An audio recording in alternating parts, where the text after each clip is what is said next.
This is our first audio visual podcast. So I guess it's a podcast, but video. So since this video, I'm going to show you my poison ivy. You can see, hold on, it starts about there, and then it's just continuing down there. Then it's right here and right there. Man alive. If I had only known. You think that would be a lesson learned, but no. Ow, I'm still going to complain when things aren't right. I get tired of things not being right. I get tired of, I mean, I was homeless. Hold on one second. I can't do that with this. I want my teeth to, hold on. I'm not taking out my teeth. It's a retainer. Because I'm telling you, I have been in, so you see why we don't do audio? But I decided to take you to bed with me, and I brushed my teeth and I put my retainers in, and I was like, that's it. I don't know if I told you this, but I'll tell you again. I double dose the Benadryl. Why? Because my body doesn't like me at the moment. It's all over. I mean, just everywhere, and it just keeps getting worse. I applied ice, aloe vera made it sting, all of these things. It was just one thing after another. But I wanted you to be able to see it. So there you go. But a lot happened since the poison ivy attacked me. I did the incident on a Tuesday. By Wednesday, I had one little bump on the inside of my arm. I did a little podcast thing or a little TikTok thing, whatever, and I showed just a little bandage. And then it just started spreading and spreading. And no one wants to give me prednisone. And that's fine. I've just got to wing it and get through this. But at one point in my life, I was homeless. I hung around the wrong people. When I was pregnant in 2007 and 8 with my son, I would lie in bed because I'd be in bed by like 7:30, 8 o'clock because I had to be on the air by 6. And I'd crawl into bed and I would watch all of these Friends episodes. And they were brand new to me. Brand new to me because I missed the 90s. I remember The Matrix, and we ended with that 70s show. And Christopher Titus was in between. That's what I remember about that. But anyway,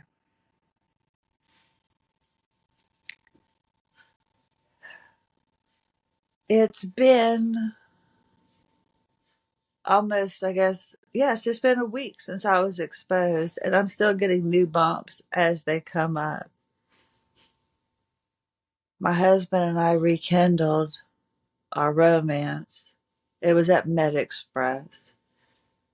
We were walking in, and as we were walking in, I turned and looked at him in the parking lot, and I just thought, wow, we're going out. That's my man. He looks good.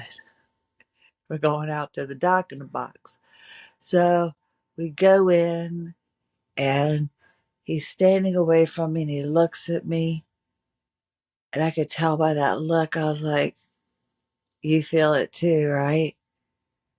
And he's like, what? I said, well, it's been a while. He goes, yeah, it's been a while since I've been able to come with you to an appointment. I said, I know. It feels really good, doesn't it? I've missed you. And he looked at me and he said, Christy, there is absolutely nothing you can do that will make me be okay with getting anything that is spreading all over your body onto my personal space. He said, heal up. I said, but the doctor touched it and touched her neck and said it was okay. She wouldn't get it. It hurt like the dickens when she did it, but she said she wouldn't get it. The oils that are coming out are the oils from my body. So I feel like, oh my gosh, yeah, I feel it was this horrible Lifetime movie.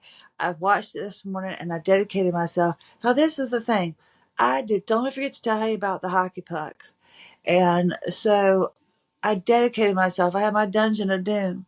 I know how much money my husband's making. It's not enough this week. It's not enough. And I'm on that last thing. I got to pay that mortgage, man. It's not going the way it was when I was homeless. I, it was easier than this. I worked my exercises in properly today, focusing 2 times in one day. I avoided a few phone calls.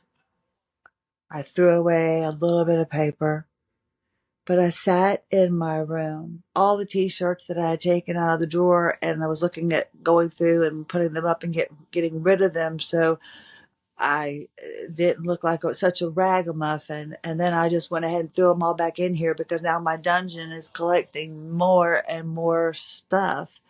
And it's like nothing is getting done. And a lot of bills are coming out on the 27th. And the late charges they charge you is the payment I'm making. And so it's like it's just never going to end.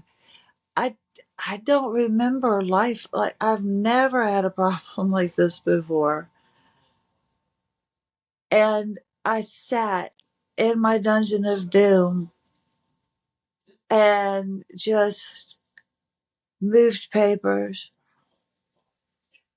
looked at papers, looked at how far behind I am on responding to messages and sending out exercises.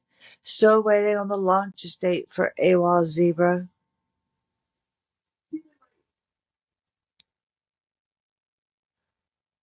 My husband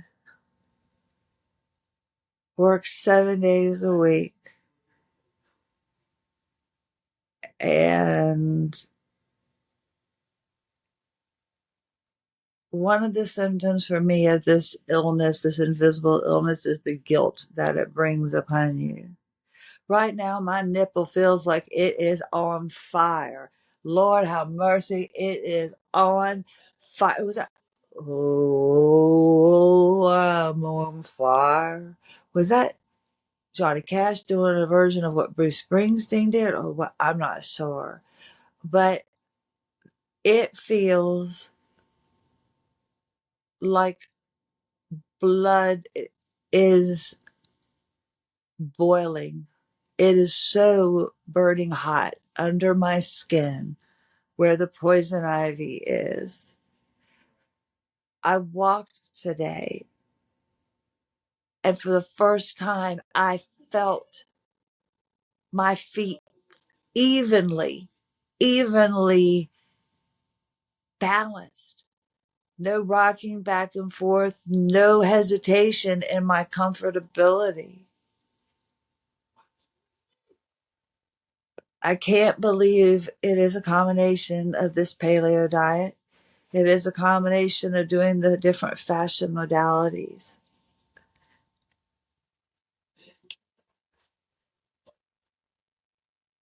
Doing my exercises, not getting a walk in, being a part of my son's life by taking him back and forth to work and house sitting.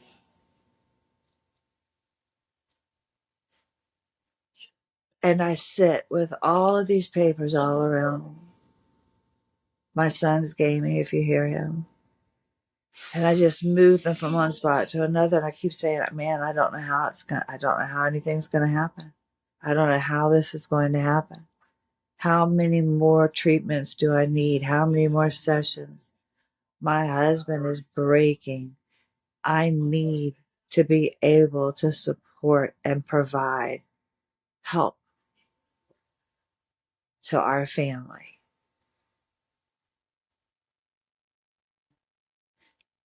AWOL Zebra is very important to me, and it requires a lot of time and a lot of knowledge about technology that I don't quite have.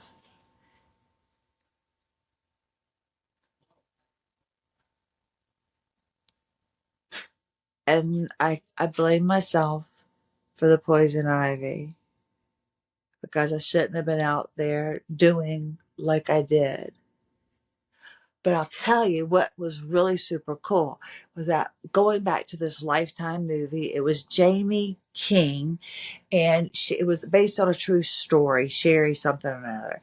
And she faked that she was kidnapped by two Hispanic women. And then her story changed. But what had happened was ooh, I look like Cruella de Vil. Is that a blonde streak or is that a gray? Ooh, is that sexy? Ooh. Lauren Hutton kept that gap in her tooth. So did Dave Letterman. Didn't hurt them any. There we go. So she was out of her mother's life. She left her children. She was kidnapped. But she planned the kidnapping, and the person was an old high school love of hers. And she said, we need to make it look like I was hurt. Like when they cut Christopher Walken's finger off in Suicide Kings. Oh, I hate to see people lose stuff like that. Oh, they broke Paul Newman's thumbs and whatever it was. But anyway, he stands away from her and she stands up against a wall saying, I deserve it. I deserve it. And he hits the puck and it hits her in the nose, hits her in the ribs. And then he's just holding her while she's curdled, just, like that. And she was upset because she expected more than a 2-bedroom apartment that he had promised her. She was a scam artist. But you see, she inflicted this pain upon herself because she felt guilty. It was an odd, oh gosh, I'm trying not to itch. And I really doubled down on the bend nut drill. My husband, he actually went in and got it for me, and I never would have bought the real life what do you call it, Benadryl. And when he came out, it was the real bottle. And he says, the generic bottle's better, so I'm going to pour the Benadryl into that. I said, no, no. I said, we've got real Benadryl. We keep the real bottle. Next time we fill it up with the generic. He's like, you're moving up, Christy. You're going to non-generic Benadryl. I question because every modality is another charge. Every day you have to do your exercises, and then you have to work in doing the budget, trying to do the bills. And for the first time tonight, I picked my son up,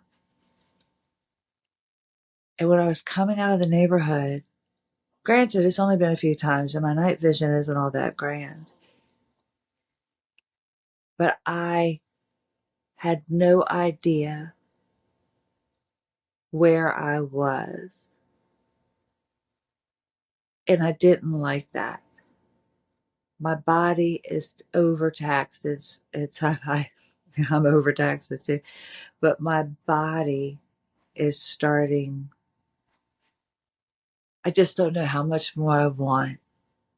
I'm getting up in the morning. I'm no longer vomiting. I am doing corrective exercises. I'm looking forward to PT tomorrow. My SI joint is finally staying in place. Yes, it took me 2.5 years, but I finally got to the tailbone. I still need to tweak it. I believe my right side is pulling my left, and that's what's causing my tremendous pain that just kind of showed up this morning for the first time and it's been gone. My neck pain seems to be feeling better doing these lower exercises. It's incredible to me that the power to manage my pain was here all of the time. That's the biggest bite in the fanny. That right there. A modality that anybody can pick up and use. And then the added complements of IMT and fascial counterstrain. I feel like I can't, I would be greedy to continue feeling like I was striving for perfection, which I'm not. It's just, I think when you are in constant pain and you have that constant, intense, I was laughing. I was laughing my ass off, truthfully, when my husband and I was sitting there trying the aloe. The next thing he's like, "What if you just developed a reaction to Benadryl and aloe?" I said, "It's possible," and we're laughing. And then the next thing I know, my nipple is on fire, and so the poison ivy is winning, but I'm not going to let it win. But I felt like that woman that was getting the hockey pucks shot at her because I was like, I deserve this. I had no business out there doing what I had no business doing. And it seems I'm doing everything possible to avoid my paperwork, knowing that so many things are due on such and such a date, and it's on the 27th, and I just have to make phone calls. But that little stress alone, for whatever reason, it hasn't affected me the way it used to. I'm still able to talk.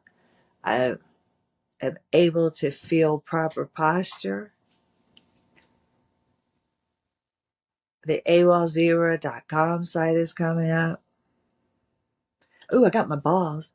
These are good. Take 2 racket balls and like wrap them up with like a K-tape or whatever you want. And you put it like right back, right there at the occipital area. Like that. That feels really good. And it kind of helps. So that way, and you just kind of, I told you, we're just, ooh, don't want to make anybody seasick, but you just kind of let your skull just kind of melt into it and you feel it. And it feels really groovy, but it helps. These are things you could already have at home.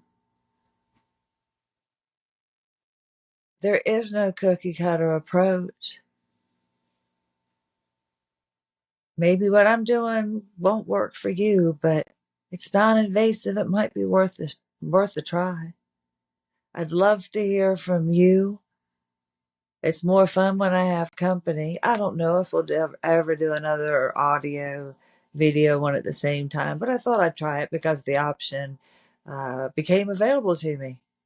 It's for free. So I figured, like, why not try it? So I'm starting to itch. So, all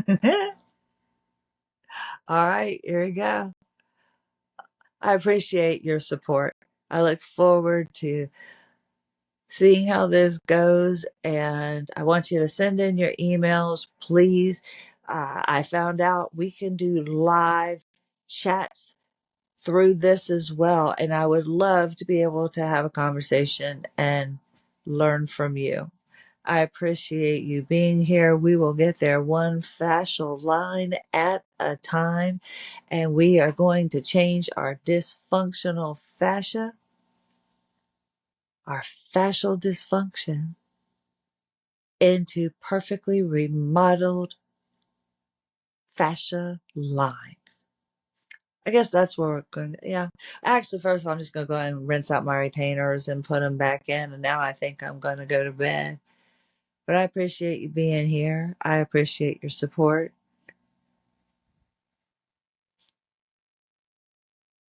Yeah. It seems like life is a lot harder with this illness than I thought. To do the exercises properly, you have to allow yourself, 30 minutes or more so you can make sure you're using the right muscles.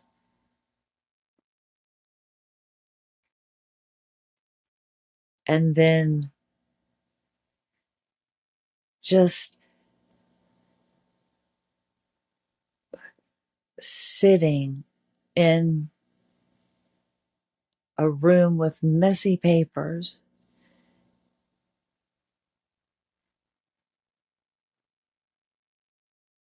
And it would just be so much easier if I could just like face the face the reality. I feel so much more at ease when I pick up the phone and make the phone call and say, hey, I can't do this month. Little things like that. So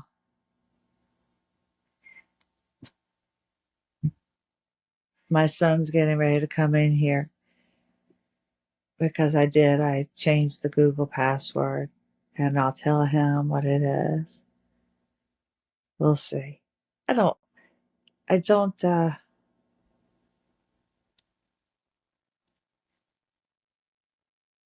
it really, really,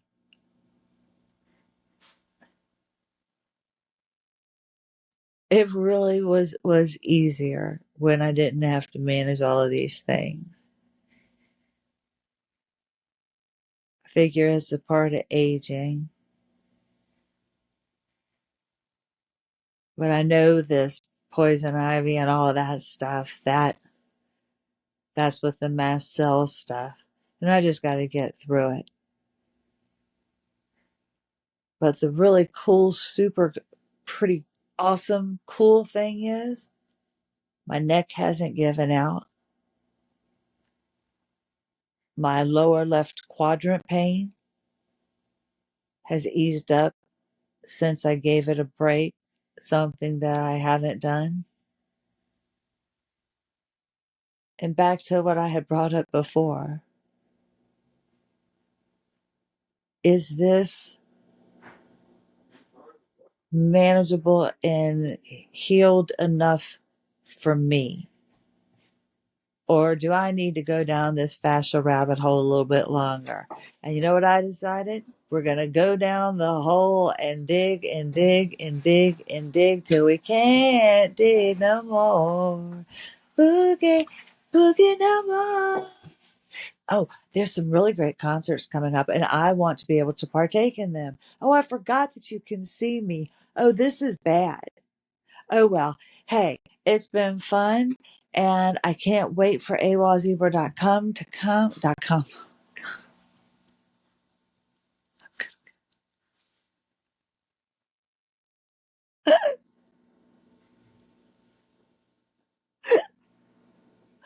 They.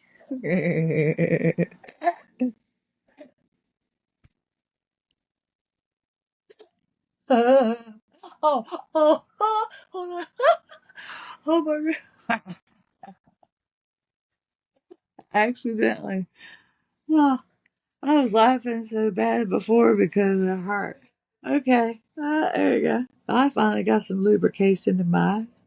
It's been a pleasure. I'll catch you tomorrow. We'll see how this goes. This is fun. I don't know. Crystal and Hanchy, AWOL Zebra. I'm like,